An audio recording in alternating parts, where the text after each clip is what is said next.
Civis ataupun civitas, perkataan yang asasnya merujuk kepada warga negara.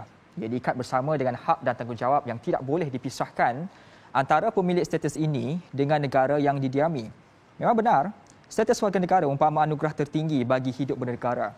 Namun hakikatnya, ia terkait dengan soal kedaulatan kerana status yang diberi itu bersifat timbal balik. Namun, hak kemanusiaan pula adalah tanggungjawab yang tidak boleh dilepas dengan harapannya ada balas. Apatah lagi tanggungjawab itu perlu dibebankan kepada sebuah kerajaan yang benar-benar ikhlas. Masa depan manusia seolah-olah bergantungan dengan status warga negara hingga tiada apa pun yang boleh mengatasinya seperti hak asasi manusia. Dilema adik Rohana tempoh hari sama seperti ribuan dilema kanak-kanak lain yang sedang menanti status dilabel halal. Persoalannya, warga negara yang mana harus didahulukan? Kemanusiaan atau kedaulatan? Tirai analisis kembali dibuka.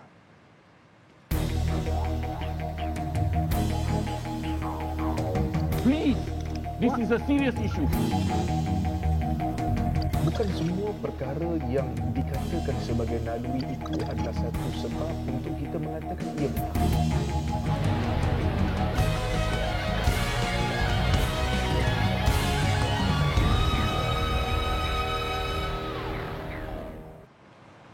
Assalamualaikum dan salam sejahtera, dan bertemankan saya Dini Ashraf Salim. Status warga negara, dahulukan kemanusiaan atau kedaulatan. 3 orang sudah pun bersedia bertemankan saya pada waktu dan ketika ini. Seorang berada di studio, 2 orang secara dalam talian melalui panggilan video. Saya kira ini tajuk yang cukup hangat dan perlu untuk kita diskusikan secara menyeluruh. Sudah pun bersedia, saya perkenalkan dahulu iaitu yang berbahagia Profesor Datuk Dr. Syam Rahayu Abdul Aziz, penyandang kursi institusi Kursi Raja-Raja Melayu UiTM. Assalamualaikum Prof. Waalaikumsalam. Terima kasih kerana bersama dengan kami. Terima kasih kembali. Ini tajuk yang cukup penting kerana ada kaitannya dengan Perlembagaan Persekutuan. Ya, benar. Baik, secara dalam talian pula 2 orang individu. Yang pertama saya perkenalkan iaitu Profesor Datuk Nur Aziah Muhammad Awal, Pesuruhjaya Kanak-kanak bagi Suhakam, dan juga Tuan Muhammad Yusof Azmi yang merupakan aktivis Persatuan Pengguna Semboyan Malaysia. Assalamualaikum kedua-duanya, boleh saya dapatkan? Boleh dengar suara saya? Waalaikumsalam. Baik, terima kasih kedua-duanya kerana bersama dengan saya pada waktu dan ketika ini. Saya kira baik untuk saya memulakan diskusi ini dahulu bila menyentuh soal isu kewarganegaraan. Perkara yang tidak boleh kita lari adalah tentang Perlembagaan Persekutuan kerana ada tercatat di bahagian ketiga Perlembagaan Persekutuan. Namun, di awal ini saya nak merujuk dahulu tentang kenyataan utama oleh individu penting yang menerajui tentang isu kewarganegaraan. Pastinya Kementerian Dalam Negeri melalui Jabatan Pendaftaran Negara, yang mana kalau saya rujuk kembali April 2019, menterinya ketika itu Tan Sri Muhyiddin Yassin juga disokong oleh timbalan menterinya Datuk Muhammad Aziz Jaman, dan pada tahun 2020 selepas pertukaran kerajaan pada ketika itu, menteri yang baru Datuk Seri Hamzah Zainuddin ada menyebut tentang isu kelahiran di Malaysia ini yang sama. Dua-duanya, tiga-tiganya menyebut perkara yang sama, bahawasanya isu kelahiran di Malaysia ini tidak boleh seseorang mendapat kewarganegaraan secara automatik hanya berdasarkan kepada kelahiran individu itu di Malaysia. Persoalan ini saya lontarkan dahulu kepada Profesor Datuk Dr. Syam. Kalau kita lihat kembali berdasarkan kepada peruntukan perlembagaan, apakah elemen penting yang membolehkan status warga negara itu diterima oleh seseorang? Bagaimana? Terima kasih saudara Dini dan rakan-rakan penonton. Assalamualaikum warahmatullahi wabarakatuh dan salam sejahtera. Ya, pastinya kewarganegaraan ini adalah isu yang sangat penting sebelum kita menubuhkan negara ini. Sebab kita mahu menentukan siapa yang boleh menjadi rakyat atau warga negara, dan kita mempunyai proses perundangan yang amat ketatlah semasa kita membina negara ini kan. Jadi di sini kalau untuk menjawab secara ringkaslah persoalan saudara Dini sebutkan tadi ialah, pertama, kewarganegaraan itu boleh didapati dengan cara operasi undang-undang. Kita panggil by operation of law atau kuat kuasa undang-undang ya. Kuat kuasa undang-undang ini setiap orang yang lahir di Malaysia, sekurang-kurangnya bapa atau ibunya pada masa kelahiran itu dia adalah warga negara. Jadi bila salah seorang ibu bapa tu lahir di anaknya lahir di Malaysia, maka boleh menjadi warga negara. Yang keduanya, jadi kebanyakan kita melalui inilah ya, kuat kuasa undang-undang. Yang keduanya melalui pendaftaran. Pendaftaran ni ada beberapa kategori ya, atau dalam bahasa Inggeris kita panggil registration ya. Registration antara isteri atau anak yang dikahwini oleh warga negara Malaysia ya, dan anak yang dilahirkan dari perkahwinan tersebut ya, boleh didaftarkan untuk menjadi warga negara.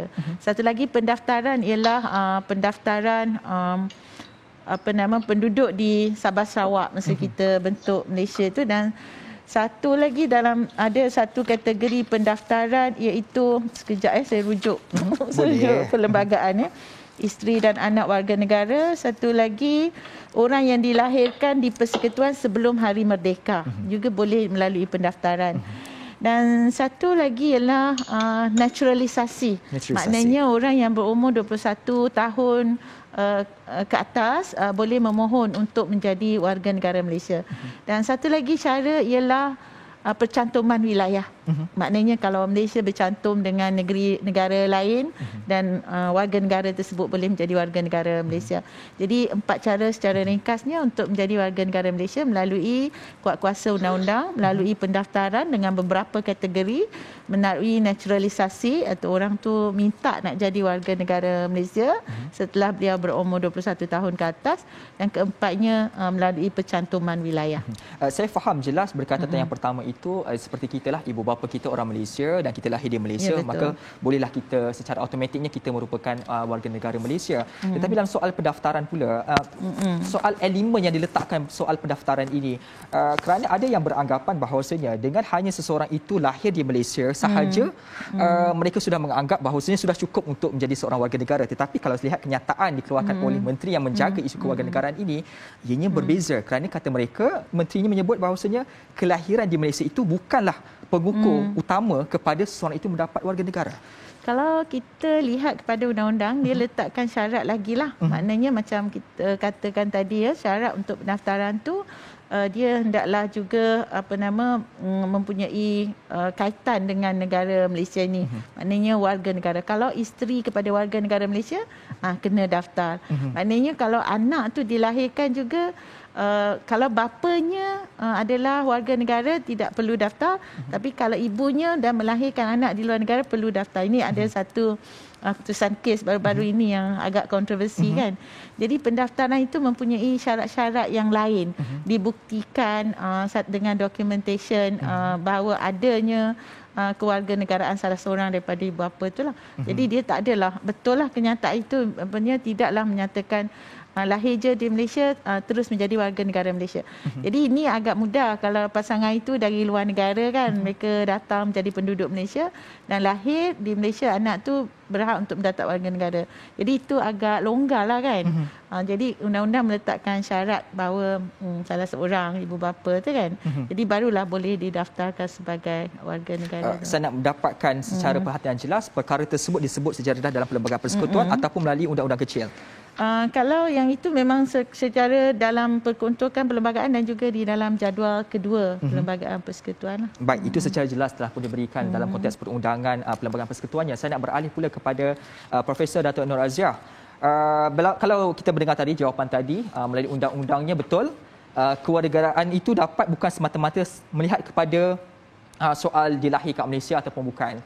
Jadi soalan saya dalam konteks ini, adakah bila mana kita menidakkan elemen kelahiran di Malaysia itu dalam pemberian status warga negara ini, dia hanya bertentangan sedikit dengan semangat hak asasi kemanusiaan?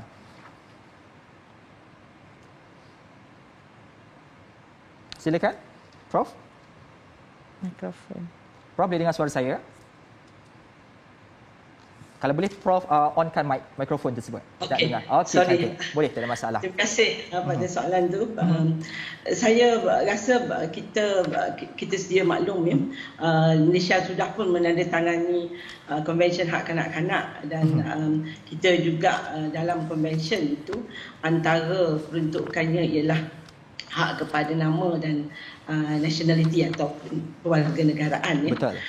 Dan walaupun buat masa ini Malaysia masih mereservasi artikel 7 itu dalam Konvensyen Hak Kanak-Kanak, namun demikian kita memang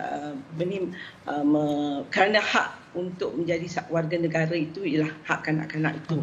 Dan dengan demikian kita perlu merujuk dan membuat rujukan-rujukan di mana kalau mereka tidak mendapat hak kewarganegaraan itu, mereka juga akan terjejas daripada mendapat hak-hak yang lain. Sebab dalam Konvensyen Hak Kanak-Kanak ini, kanak-kanak ada hak untuk dia diberi kasih sayang, hidup bersama keluarga, hak untuk hidup dan kelangsungan hidup dan pembangunan diri, hak kepada pendidikan, hak kepada perkhidmatan kesihatan.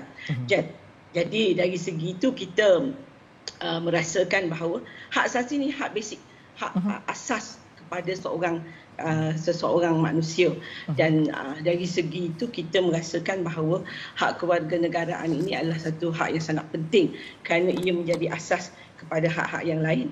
Kerana jika dia bukan warga negara, maka dia dinafikan hak asas seperti hak pendidikan, hak kepada perubatan secara percuma, dan juga hak untuk bergerak. Kalau dia misalnya seorang yang dilahirkan di Malaysia tetapi dia tak ada dokumen, bukan warga negara Malaysia, dan dia juga bukan warga negara lain. Dan kalau kita tengok dalam perlembagaan juga, dia ada sebut di situ di bawah Seksyen 19 kalau tak silap saya, di mana kalau seorang itu lahir di Malaysia dan dia bukan warga negara lain, maka dia adalah warga negara Malaysia. So itu yang juga kita perlu ambil ingatan dalam perlembagaan tersebut. Jadi saya rasa dari segi kanak-kanak memang itu haknya. Bukan saja kanak-kanak, saya bercakap mengenai kanak-kanak sebab dia lahir dan kemudiannya dia menjadi orang dewasa. Baik, ini saya nak bertanya pula kepada Tuan Yusof Azmi. Berdasarkan jawapan diberikan oleh Profesor Datuk Dr. Aziah tadi, kita telah pun menentangi satu ratifikasi berkaitan tentang Konvensyen Kanak-Kanak, dan antara hak mereka ini tentang soal kewarganegaraan yang perlu untuk diberikan kepada mereka kerana banyak perkara mereka boleh lakukan. Tapi kalau kita melihat kepada realiti semasa di Malaysia ini, kanak-kanak yang digelar sebagai stateless itu juga antara yang ramai kerana kedatangan mereka ada yang disebabkan daripada perataan asing tanpa izin berada di Malaysia, kemudian melahirkan anak-anak mereka di Malaysia. Dalam konteks ini, Tuan Yusof Azmi, dan kita bercakap dalam konteks juga kemanusiaan, wajarkah kita sebenarnya bergerak ke arah untuk membenarkan kanak-kanak seperti ini diberikan kewarganegaraan atas prinsip bahawasanya isu kemanusiaan? Tuan Yusof. Saya melihat, terima kasih Profesor semua yang terlibat sampai panel dan juga moderator. Apa yang saya nak cuba sampaikan begini, apa yang disebut oleh Profesor sebentar tadi adalah hak kepada kanak-kanak itu perlu ada. Sebab mereka dilahirkan dengan keadaan tidak berdosa, dalam keadaan tidak berdosa, dan mereka perlu ada hak mereka nak pergi sekolah. Kita sedia maklum, sekiranya mereka tidak mempunyai dokumen sama ada dokumen sebagai warga negara ataupun dokumen sebagai pengenalan diri untuk membolehkan mereka boleh bersekolah, dan mereka perlu hidup untuk berkerjaya di masa akan datang. Sebab kita tidak boleh menafikan bahawa, kita tidak boleh mengatakan bahawa dia dilahirkan walaupun dia bukan seorang warga negara, dilahirkan dengan pendatang tanpa izin dan sebagainya, stateless dan sebagainya, tetapi apakah dokumen yang boleh kita berikan kepada dia supaya dia boleh hidup? Boleh hidup. Mungkin kalau kita tidak boleh membolehkan diri kita, membolehkan negara kita kerana kita ada memperuntukkan undang-undang dan perlembagaan yang di mana kita tidak dengan mudah memberi kad pengenalan kepada mereka, tetapi kita kena memberikan dokumen yang membolehkan mereka untuk hidup dan hidup seperti orang biasa. Maksudnya sebab mereka perlukan kasih sayang, mereka perlu hidup. Ini bukan cerita, ini bukan kes, kita bercakap soal kemanusiaan. Kemanusiaan is satu benda yang perkara yang semua orang kena tahu. Kemanusiaan ini ada satu benda yang kita perlu ambil iktibar. Semua manusia kena ada sifat kemanusiaan. Tetapi yang saya bercerita adalah lebih daripada konteks, sebab kita lihat ini, kalau mereka tidak mempunyai kad pengenalan diri, tidak mempunyai sebarang dokumen, dan katakan kepada kemanusiaan, kita tak mampu bagi dia apa-apa pun. Tak boleh pergi bersekolah, dia tak mempunyai identiti, dia tidak boleh berkerjaya dan tak ada. Dan akhirnya hancurlah kehidupan dia. Adakah kita nak menyalahkan dia kerana perbuatan salah daripada kedua ibu bapa dia, ataupun dia datang daripada, minta maaf, daripada anak yang luar nikah dan sebagainya? Adakah itu kesalahan datang kepada mereka? Tidak. Mereka keluar dalam keadaan tidak berdosa. Jadi kita kena memikirkan apakah dokumen ataupun pengenalan yang perlu kita berikan pada mereka, dan kerajaan ada peruntukan itu. Yang disebut oleh Profesor sebentar tadi, kita sudah menandatangani konvensyen itu. Jadi kita perlu ambil berat tentang benda ini, sebab kerjaya dan masa depan seseorang itu perlu kita fikirkan, kerana inilah nilai kemanusiaan yang perlu ada pada kita. Jadi sebab itu Kalau saya ambil satu contoh, kalau mereka tidak mempunyai sebarang pengenalan diri, dokumen, apakah mereka akan jadi di masa hadapan mereka? Mereka akan hidup dalam terkontang-kanting. Mereka hidup dalam keadaan tidak ada dilema dan tak ada dia apa. Jadi pasrah dalam hidup, apa saja kehidupan dia, duduk dalam hutan dan sebagainya, begitu. Sebab itu saya lihat hari ini kita kena fikir apakah solusi yang terbaik untuk diberikan kepada golongan stateless, kepada anak-anak mereka. Saya tidak bercakap dengan mereka yang datang-pendatang sampai izin, kita tidak boleh semudah itu. Seperti yang disebutkan oleh Profesor kita tak boleh semudah itu diberikan pengenalan pada mereka, dokumen kepada mereka dengan semudah itu kerana mereka datang tanpa izin ke Malaysia. Tetapi kita bercakap soal mereka yang anak-anak kecil, bayi yang lahir tidak berdosa ini, yang kita kena ambil berat dan kita kena beri dokumen supaya mereka boleh hidup seperti orang biasa seperti kita. Saya faham berkaitan tentang memberi dokumen kepada kanak-kanak ini, tapi kita membezakan pula dengan ibu bapa mereka yang barangkali mereka adalah pendatang asing, tetapi kanak-kanak itu tidak boleh dihukum seperti itu. Saya faham berkaitan tentang perkara ini. Cuma saya nak semak kembali dengan Prof Syam. Prof Syam ada sebut tadi awal tadi, membina negara ini antara perkara yang dilihat adalah tentang soal kewarganegaraan dan ianya diikat cukup ketat bersama di dalam Perlembagaan Persekutuan itu. Pastinya ada sebab musabab mengapa isu kewarganegaraan itu dijadikan sebagai asas utama dalam pembinaan negara ini. Dengan kita memberikan seperti disebut dan disyorkan sebentar tadi, adakah ianya akan terkait juga dengan isu kedaulatan negara?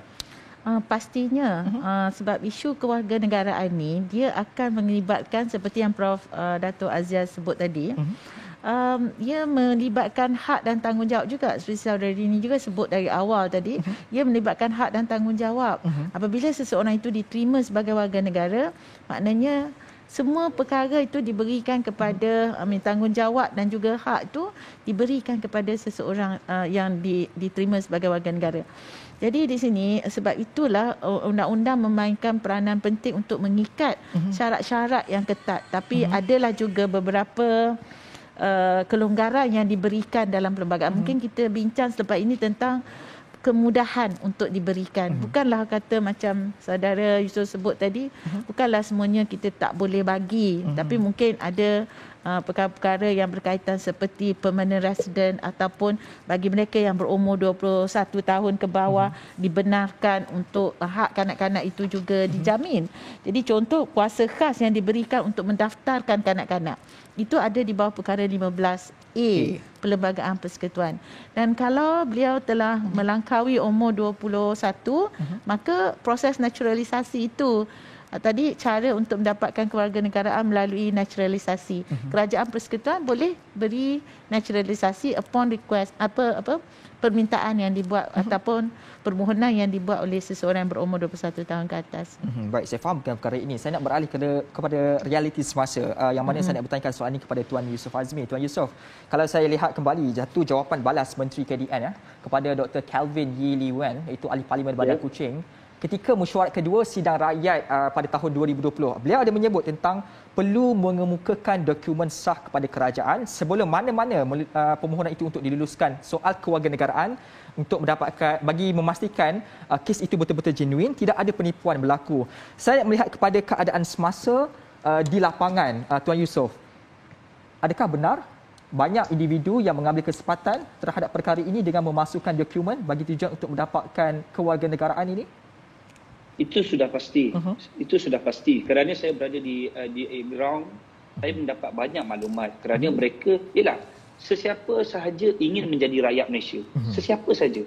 Sebab Malaysia ni adalah satu negara yang semua orang nak, kalau boleh nak ada IC kat situ. Kan? Jadi memang kita tidak boleh menafikan di lapangan pada waktu ini semasa terlalu banyak sindiket-sindiket penipuan IC juga. Ini benda ini sedang berlaku. Kerana kita lihat hari ini banyak sebahagian lah, saya tidak boleh menyebut semua, sebahagian daripada mereka menipu dokumen hospital dan sebagainya, mengatakan lahir di Malaysia dan sebagainya. Ini semua banyak berlaku. Dan sebab itu saya sangat bersetuju dengan apa yang disebut oleh Profesor sebentar tadi, perlu diikat dengan undang-undang dan juga perlembagaan. Sebab apa? Kalau tidak, dengan semudah-mudah itu mereka mendapatkan pengenalan. Kita tidak boleh begitu kerana ini soal tentang isu keselamatan negara kita. Kita juga tidak mahu anak-anak yang sebenarnya konon-kononnya dihantar ke negara ini tujuannya untuk membesar, untuk mengancam keselamatan di dalam negara kita. Kita tak tahu. Ini mungkin akan berlaku. Sebab itu ia perlu melampirkan dokumen yang betul-betul bahawa orang kata supaya mereka layak untuk mendapat kad pengenalan. Tetapi bukan semudah itulah. Sebab itu kita terikat dengan kalau sama ada bapanya warga negara, ibunya bukan warga negara, dan kena pastikan mereka bernikah di Malaysia, kena pastikan mereka lahir di hospital kerajaan dan sebagainya. Ini semua, ini saya tahu. Dan benda ini proses yang sangat bagus. Cuma apa yang saya cuba usulkan adalah kita kena memikirkan bagaimana anak-anak kecil ini yang kita lihat perlu ada satu dokumen. Sebab kad pengenalan terlalu tinggi untuk diberikan. Kita tidak boleh sebut soal kad pengenalan, nak bincangkan, bahaskan tentang kad pengenalan diberikan dengan semudah-mudah itu. Tidak. Perlu mereka mempunyai identiti. Identiti supaya mereka boleh bergerak, bukan bebas. Mereka tidak boleh mendapat keistimewaan seperti warga negara. Kita tidak boleh membenarkan perkara itu berlaku. Kerana isu soal keselamatan di negara kita. Tapi perlu ada kebebasan kepada mereka untuk pergi bersekolah, tidak ditahan dengan sesuka hati, tidak ditangkap, tidak dimasukkan dalam depo dan sebagainya, duduk bertahun-tahun di dalam depo. Ini berlaku di negeri Sabah dan sebagainya. Tapi sebab itu benda ini perlu dikawal. Sebab itu Majlis Keselamatan Negara sangat mengetahui benda. Dan saya juga ada perbincangan dengan Ketua Pengarah Keselamatan Negara, Majlis Keselamatan Negara, kita ada berbincang benda ini. Ini bukan isu main-main. Tetapi saya bercakap soal golongan stateless yang memang Malaysia telah menerima mereka pada tahun 1960-an, telah 1980-an, 1980 lebih telah menerima mereka. Dan bagaimanakah identiti anak-anak mereka ni yang seharusnya kena ada dokumen. Yang saya sebut ni dokumen. Saya tidak sebut tentang soal kad pengenalan. Dokumen yang perlu diberikan pada mereka supaya mereka tidak ditahan oleh pihak polis. Sebab pihak polis dan juga pihak immigration, mereka menjalankan tugas dan tanggungjawab mereka. Jadi kalau mereka jumpa mereka yang tidak mempunyai kad pengenalan diri, tidak ada IC dan sebagainya, mereka akan ditangkap dan akan mengikut proses-proses, ditahan di depo dan sebagainya. Jadi ada yang saya dengar bertahun-tahun duduk di depo. Ini benar-benar, ini realiti yang berlaku di lapangan. Sebab itu, kita akan menilai selepas ini, Tuan Yusof. Perundangan dan perlembagaan. Baik, selepas ini kita nak menilai sebagaimana didakwakan oleh Tuan Yusof sebentar tadi. Kita nak menilai adakah benar bahawasanya mereka yang tidak mempunyai kad pengenalan ataupun berstatus warga negara dinafikan hak mereka menurut perspektif undang-undang ataupun Perlembagaan Persekutuan. Persoalan ini kita akan rungkaikan selepas ini. Jangan ke mana-mana, analisis kembali selepas ini.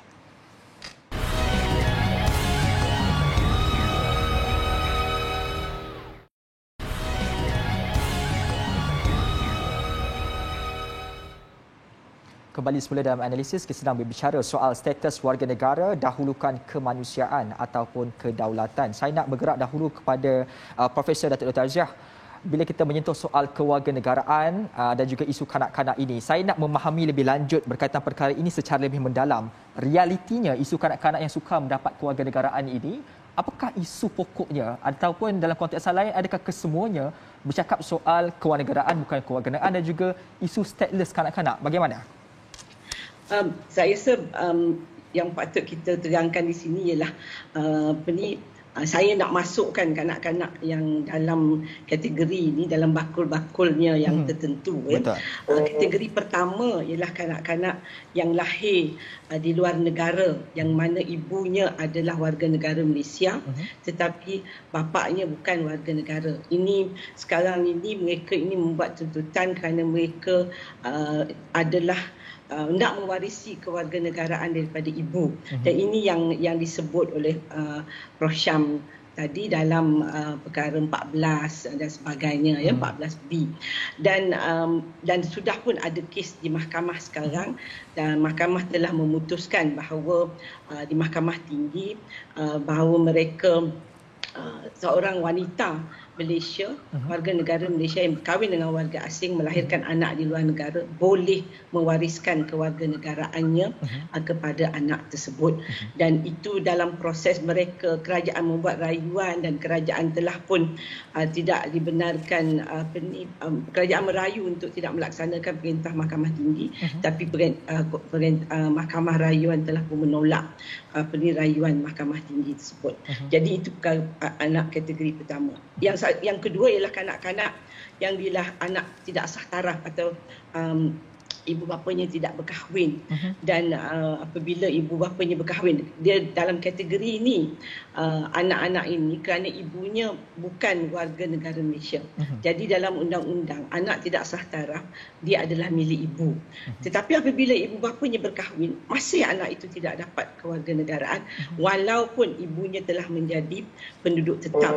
Dan di sini saya rasa anak-anak ini perlu membuat permohonan di bawah artikel 15 yang disebutkan oleh Prof. Syam. Dan bagi saya mereka itu ada hak kepada kewarganegaraan. Anak-anak yang dijumpai telah pun diputuskan dijumpai anak-anak yang jadikan anak angkat dia dijumpai tanpa dokumen, kemudian letakkan di rumah kebajikan, kemudian dapat sijil kelahiran.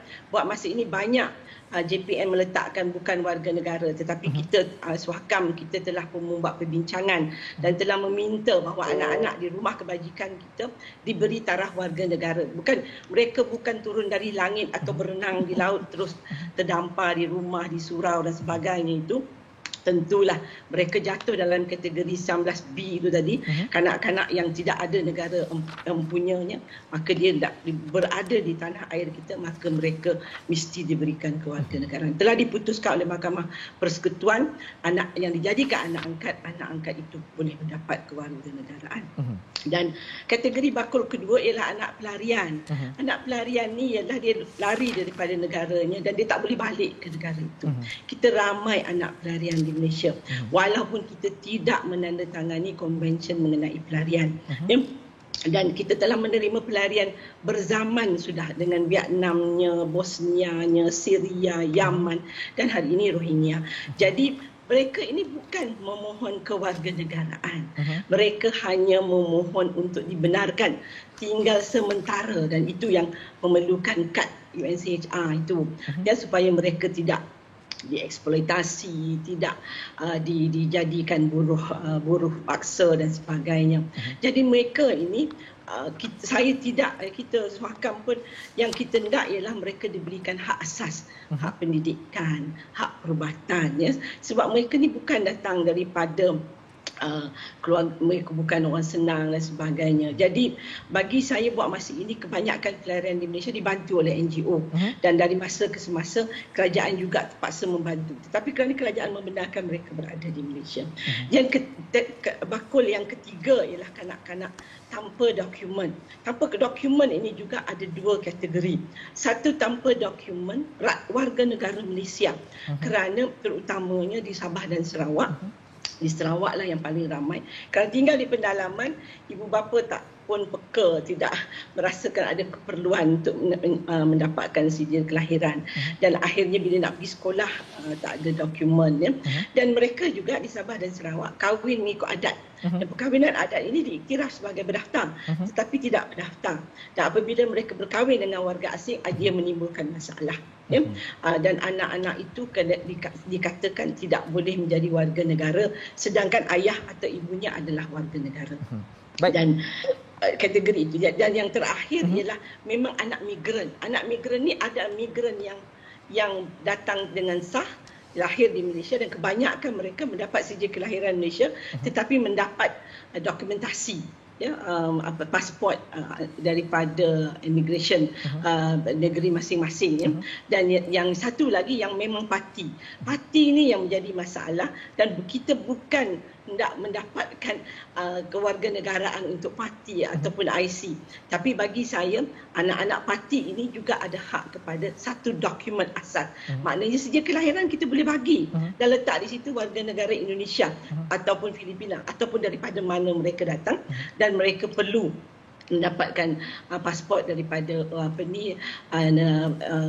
kedutaan negara tersebut. So ada 4 bakul dan saya rasa kita perlu fokus yang kita fokus bagi saya ialah mungkin anak-anak warga negara Malaysia yang tiada dokumen, yang stateless menjadi stateless. Dan kalau kita lihat di Sabah terutamanya, di Lahad Datu, di Sandakan, di Semporna, saya baru saja balik dari kawasan-kawasan itu dan saya ada soal persoalan bahawa mereka ni bajau laut, dan saya jumpa wakil rakyat ni bajau laut juga. Jadi saya nak tahu siapa sebenarnya, adakah mereka ini warga negara atau bukan warga negara. Baik, saya kira bila bercakap soal mereka ramai dan kita perlu adakan dokumen untuk mereka. Betul. Saya kira bila bercakap soal bakul-bakul yang telah pun disebutkan oleh Profesor Dr. Aziah sebentar tadi, walau apapun ianya kita perlu menyentuh kesemuanya kerana akhirnya ia juga ada kaitan dengan soal kewarganegaraan ini. Tapi saya menarik nak bersentuh berkaitan tentang bakul ketiga disebut sebentar tadi, soal dokumentasi yang banyak berlaku yang mana sukar untuk dibuktikan berdasarkan dokumentasi. Profesor Dr. Syamharyu, dalam keadaan realiti yang mana mereka ini sukar untuk membuktikan daripada kesahihan itu melalui dokumentasi ataupun mendapatkan dokumentasi jelas mengatakan mereka ini adalah susur galur daripada rakyat Malaysia ini, dalam konteks Perlembagaan Persekutuan, ada tak ruang lain yang boleh diguna pakai bagi membenarkan ataupun setidak-tidaknya membuktikan bahawasanya mereka ini adalah sememangnya jelas keturunannya itu daripada warga negara Malaysia? Dokumentasi itu setakat perundangan lah, tidak dapat dielakkan. Cuma seperti yang saya sebut di bawah perkara 15A itu, tertakluk kepada perkara 18, Kerajaan Persekutuan boleh dalam apa-apa hal keadaan khas yang difikirkannya patut. Mungkin situasi yang saudara Dini sebut tadi tertakluk bawah perkara 15A ni. Tetapi kita kata dia boleh, maknanya ada kuasa budi bicara lah yang diberikan kepada Kerajaan Persekutuan, dan dalam pelaksanaannya dia mungkin pergi kepada kementerian yang berkaitan lah, dan menteri yang berkaitan lah, supaya Kerajaan Persekutuan boleh untuk mendaftarkan seseorang dengan syarat dia berumur di bawah 21 tahun. Kalau lebih daripada 21 tahun dah tidak boleh lagi tidak boleh lagi berkaitan dengan pendaftaran tersebut. Dan mungkin yang dicadangkan juga dalam kes naturalisasi. Tapi dia sedikit sukarlah orang kata ya untuk mendapatkan status kewarganegaraan. Tapi saya nak komen juga sikit tentang rakan-rakan, apa-apa yang rakan-rakan panel saya sebutkan tadi.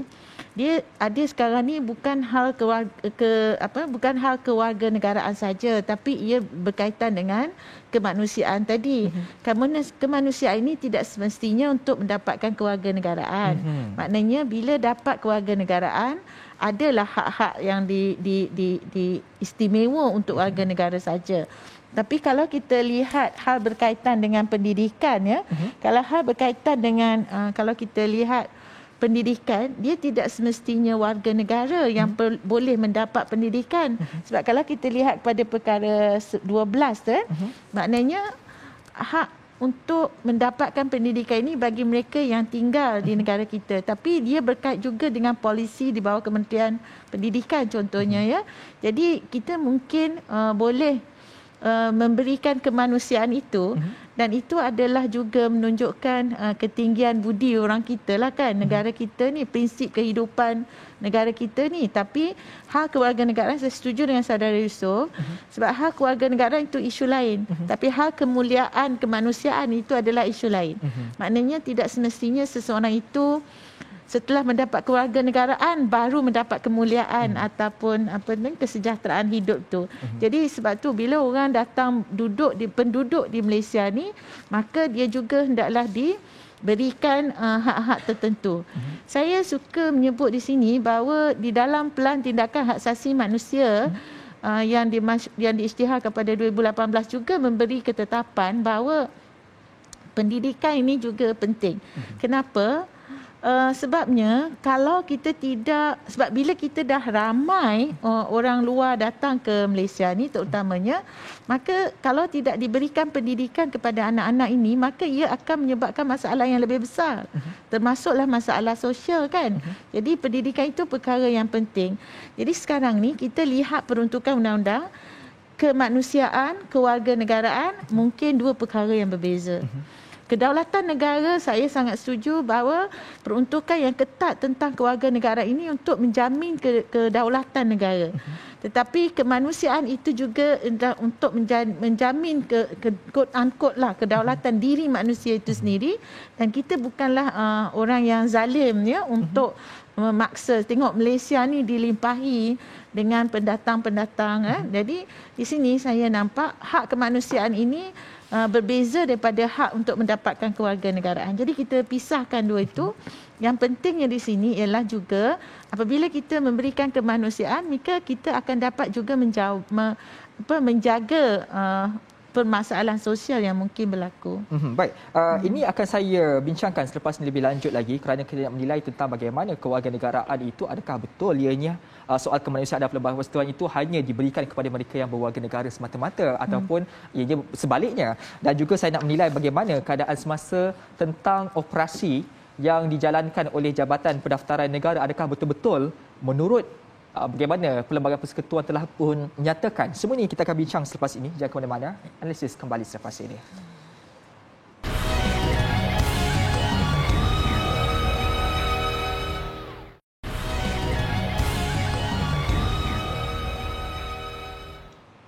Kembali semula dalam analisis, kita masih lagi berbincang soal status warga negara, dahulukan kemanusiaan ataupun kedaulatan. Saya nak kena bergerak dahululah dengan Profesor Datuk Syamil Rahayu, walaupun tadi sebelum kita berhenti berehat bersama dengan beliau, kerana ada persoalan undang-undang perlembagaan yang saya ingin tanyakan kepada beliau. Bila kita menyentuh soal kewarganegaraan ini, Prof, kita melihat kembali ada dua perkara penting, bahagian penting dalam Perlembagaan Persekutuan itu. Pertama, soal kewarganegaraan itu sendiri. Kedua adalah soal hak asasi manusia itu sendiri.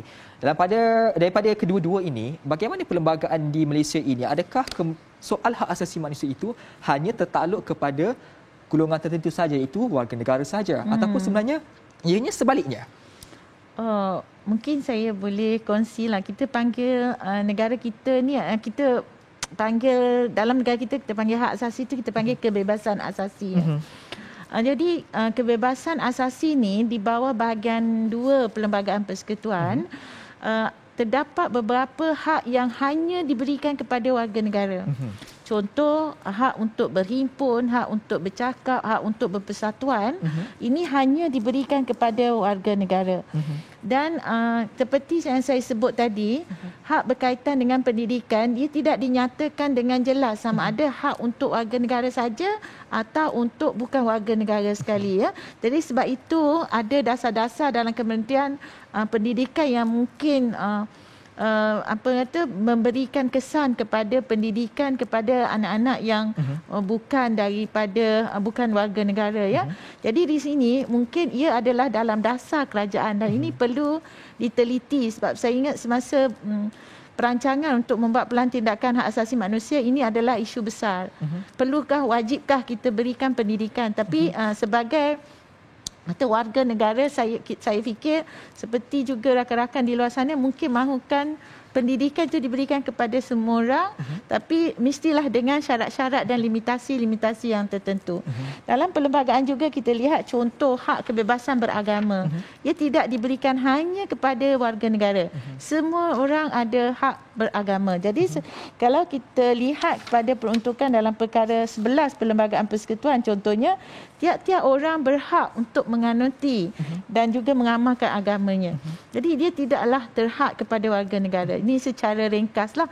Mungkin dalam siri lain kita boleh bincang dengan lebih mendalam, kerana saya fikir untuk saya rumuskan di sini ialah beberapa hak asasi, beberapa kebebasan asasi diberikan hanya kepada warga negara, terdapat juga kebebasan asasi yang diberikan kepada semua orang. Jadi di sinilah juga timbul maknanya perlembagaan kita menjaga hak kemanusiaan itu, walaupun perlembagaan tidak memberikan hak kewarganegaraan.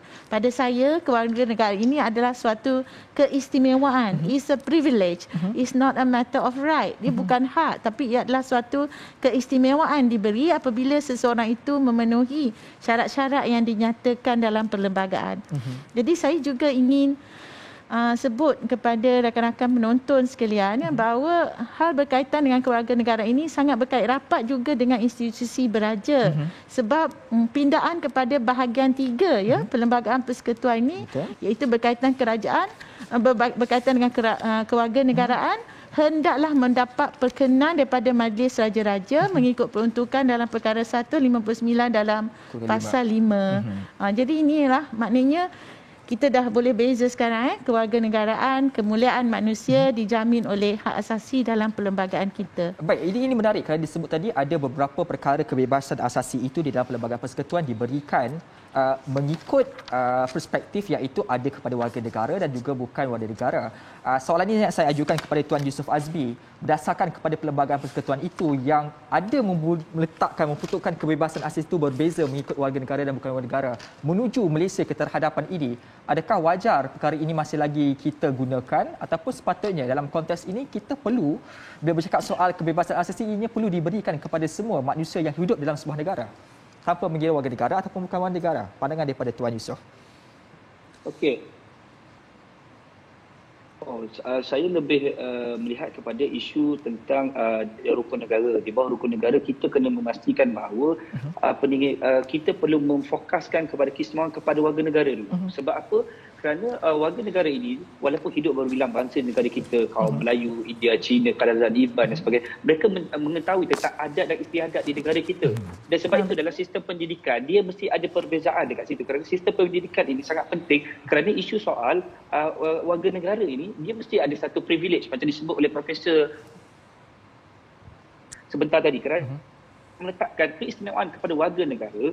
Dan kita tidak meletakkan bahawa macam kita lihat tadi hak kepada keistimewaan kepada warga negara, dia hak untuk berhimpun, dia boleh berhimpun, dia hak untuk bersuara, dia boleh hak untuk orang kata boleh bersatuan, boleh berpolitik. Dan pasti perlu diberikan keistimewaan kepada warga negara. Bukan kita menafikan bahawa warga bukan warga negara tidak boleh mendapat hak itu, kerana ia tidak boleh sama, kerana adat dan istiadat di negara kita berbeza dan ia sangat lari daripada kepada kita punya di bawah rukun negara kita, iaitu kesiaan kepada raja dan negara kita ni.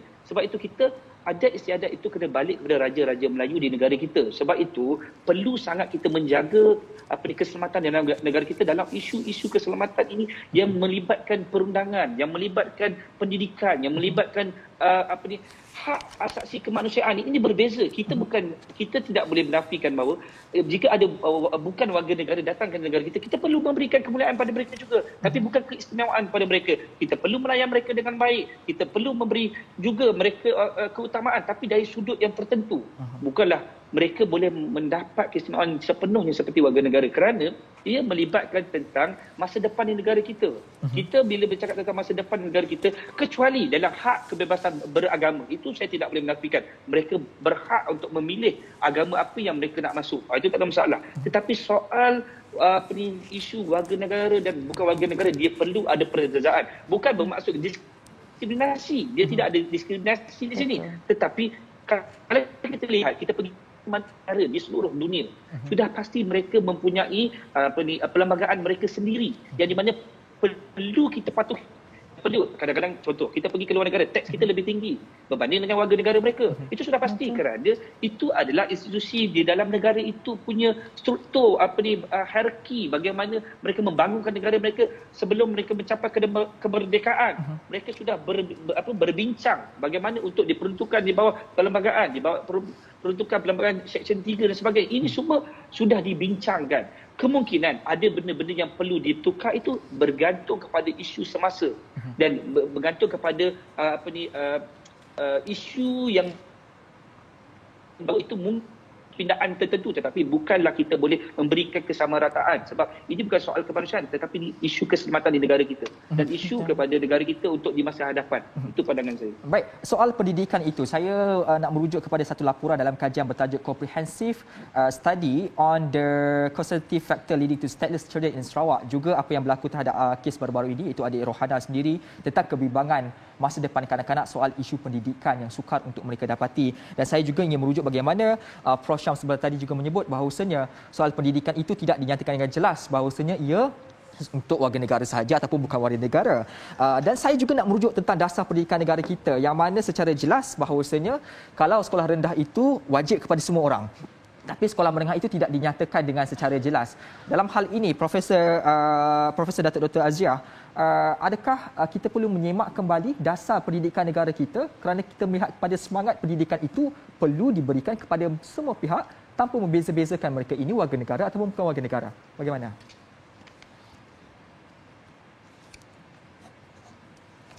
Prof Syam? Prof Azia? Audio itu. Okey, alright. Boleh dengar? Ya, Okey, sebenarnya isu pendidikan ni kalau kita tengok perkara 12 dengan jelas dia sebut bahawa tidak ada seorang pun dengan mengambil kira perkara 8 perlembagaan. Perkara 8 ni mengenai tak ada orang boleh didiskriminasi. Ya? Dan dia kata tidak boleh ada diskriminasi terhadap mana-mana warga negara. Dia tak sebut mana-mana orang. Jadi dalam perlembagaan kita, hak pendidikan itu untuk warga negara. Dan itulah yang menjadi asas kepada Kementerian Pendidikan. Dan bila seseorang bukan warga negara, dia boleh pergi sekolah kebangsaan kita. Sekolah kerajaan, tapi dia perlu membayar yuran antarabangsa, ya. Dia perlu ada bayar banyak yuran. Sama juga dengan perubatan. Masa saya berjumpa Menteri Kesihatan yang dahulu Datuk Adham, dia kata kita tak akan menolak sesiapa pun yang datang ke emergency. Ini kecemasan di hospital kita.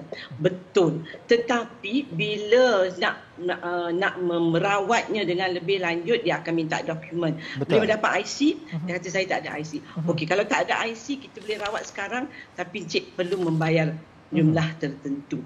Dan itu, kalau rakyat Malaysia bayar RM1, dia bayar RM40, ya, untuk perubatan. Itu belum termasuk perkara-perkara lain seperti ubat. Jadi bagi saya, isu pendidikan ini, kalau negara seperti Thailand, dia pakai tagline Education for All, dan dia memang memberi pendidikan secara terbuka. Sesiapa saja boleh datang, ada dokumen tanpa dokumen, boleh mendapat pendidikan di sekolah kerajaan, dan sekolah tu yang memberikan dokumentasi, kad kepada kanak-kanak itu sebagai kad pengenalan diri. No question asked.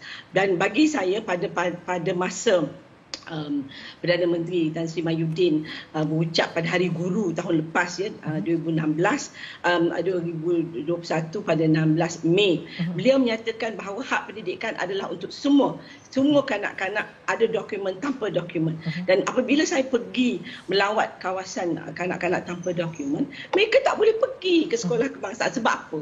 Sebab kita balik kepada Vicious Circle, mereka tak ada dokumen. Sekolah kata tak boleh terima kerana tidak ada dokumen. Itu perkara pertama. Yang kedua ialah mereka ini kalaupun ada dokumen tak berhak kepada pinjaman buku, tak boleh mendapat semua kemudahan-kemudahan yang lain. Kita bukannya nak mendapatkan bantuan prihatin untuk mereka yang tanpa dokumen ini. Kita faham itu hak warga negara. Tetapi bagi saya, sekurang-kurangnya memang buku pinjaman tu banyak di sekolah. Dan ironinya, saya pergi satu sekolah di mana ada 12 orang guru tapi ada 8 orang murid. Tetapi yang tak ada dokumen ni ada 200 kat luar nak belajar tapi tidak dibenarkan. Ini apakah yang kita maksudkan dengan kemanusiaan? Kerana pendidikan itu adalah pintu kepada masa depan dia. Dan bagi saya, bila kita bercakap mengenai kedaulatan negara, ya, saya bukan menyebut isu nak beri setiap seorang itu warga negara Malaysia. Tetapi kita juga perlu ingat apakah dia ada ancaman keselamatan kepada negara. Kita kira kalau kita ada bancian yang jelas berapa sebenarnya penduduk tanpa dokumen, dan kita kena masukkan dalam bakul yang betul. Bakul nombor 1 ke, bakul nombor 2 ke, bakul nombor 3 ke mereka ini. Dan tentunya bakul nombor 4 tu memang tak masuk dalam kategori kita. Dan biasanya kalau anak pendatang tanpa izin atau dengan izin, kalau mereka bekerja di tempat-tempat di ladang, mereka ada sekolah yang disediakan oleh tuan punya ladang itu, dan mereka diberikan pendidikan. Bagi saya itu tidak menjadi isu. Tetapi bagi yang kategori-kategori pertama terutamanya, saya sangat concern kerana mereka adalah warga negara Malaysia. Kerana bila kita menginterpretasi perlembagaan itu, kita asyik mengatakan bahawa kita perlukan dokumen. Macam mana dia nak dapat dokumen sedangkan dia memang tak ada dokumen daripada awal. Dan di Sarawak misalnya, mereka telah pun menggunakan, mereka kata kalau lambat mendaftar kena buat DNA test. DNA test tu kosnya ialah 1,600, 1,800 begitu. Dan kemudiannya sebab ini ibu bapa yang ada IC ya, mereka masih memerlukan DNA test itu dilakukan. Mereka nak ambil anak daripada mana? Mereka susah dan mereka hanya perlu mendaftarkan anak itu, mendapat sijil kelahiran dan kemudiannya mendapat MyKid. Dan bagi saya kita perlu melihat SOP JPN dengan jelas dan memastikan KDN, Kementerian Dalam Negeri terutamanya, jelas isu semasa, isu di peringkat bawahan, di peringkat rakyat.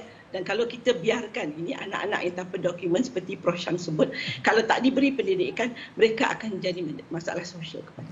Prof, ringkas sebelum kita berhenti berehat, Prof. Prof, sebelum saya berhenti berehat, ringkas saja saya dengarkan jawapan daripada Prof sendiri mengenai soal Jabatan Pendaftaran Negara. Adakah pelaksanaan ataupun tindakan dilakukan oleh Jabatan Pendaftaran Negara ini benar-benar mengikut sebagaimana peruntukan dalam Perlembagaan Persekutuan dalam isu kewarganegaraan? Ringkas, ya ataupun tidak? Tidak. Bagi saya ada banyak SOP dan sangat mengelirukan rakyat. Baik, selepas ini kita akan bercerita soal tentang keputusan mahkamah sebelum ini berkaitan tentang isu seorang ibu yang mahu mendaftarkan warga negara Malaysia yang mahu mendaftarkan anaknya di negara Malaysia soal warga negara, dan kita nak menilai juga secara konklusif berkaitan tentang tajuk isu ini. Jangan ke mana-mana, analisis berhenti seketika.